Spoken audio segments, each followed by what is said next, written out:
Olha, ultimamente, fatos graves envolvendo fios de energia foram registrados aqui no estado e, claro, tem preocupado a população. Essa semana, inclusive, um fio de alta tensão foi atingido por um projétil, uma bala. Isso poderia ter deixado cerca de 100 mil pessoas sem energia. Quem vai trazer essas informações sobre o assunto é a repórter Aline Aragão. Roda!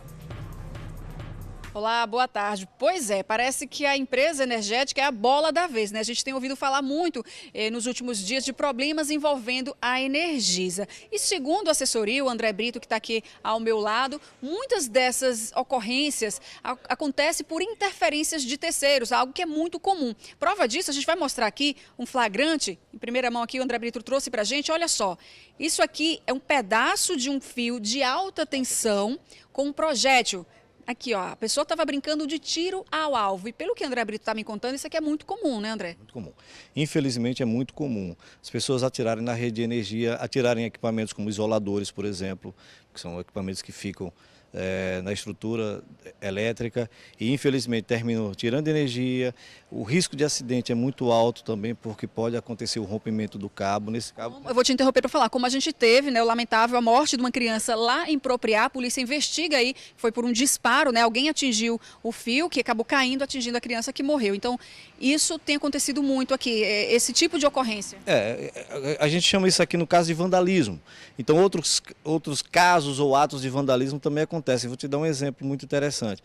Objeto atirado na rede. A gente encontra corrente de bicicleta, a gente encontra corrente de que fica trancando portão, a gente encontra sapato, pedaços de madeira, cabo de vassoura. Isso sem falar em mais ou menos 340 vezes em que acontecem colisões de veículos em postes, que também terminam interrompendo o fornecimento de energia. Sem falar em, por exemplo, semana passada no Parque dos Faróis tivemos uma bola, os meninos brincando com bola, chutaram na rede de energia, faltou energia de novo, o cabo também caiu.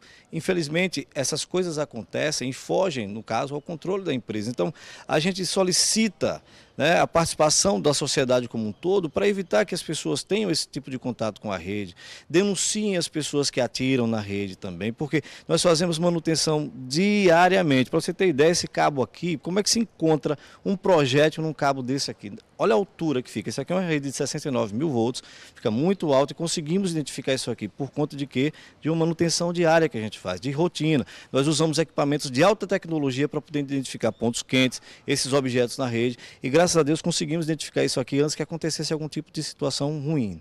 A gente teve um outro problema de interferência de terceiros agora no município de Nossa Senhora do Socorro, que teve uma falta d'água, né? Lá grande parte da população ficou sem água devido a um problema na rede, mas esse problema foi causado também por terceiros. Ali é um problema sério quando existem essas ocupações, porque as pessoas cortam os eucaliptos que estão naquele terreno e fazendo com que as árvores caiam sobre a rede de energia, partindo dos cabos, então é um transtorno absurdo. Nós temos grandes clientes ali como a Deso, por exemplo, que sofre também com esse tipo de situação, por essa interferência direta de terceiros.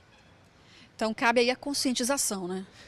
Plena. Inclusive, Aline, tem um dado interessante, nós temos mais de 200 interferências de pipa na rede de energia. Só para você ter ideia, são crianças que brincam de pipa na rua, correndo o risco iminente de acidentes com automóveis, com motos, a própria linha com cerol, que hoje é feita, o cerol é feito hoje com pó de ferro e os adultos não sabem disso, além do risco iminente do choque elétrico quando essa linha encosta na rede de energia. Então, a gente pede encarecidamente às pessoas que não permitam que as crianças soltem pipa na rua para que fujam, né, ou saiam dessa área de acidentes.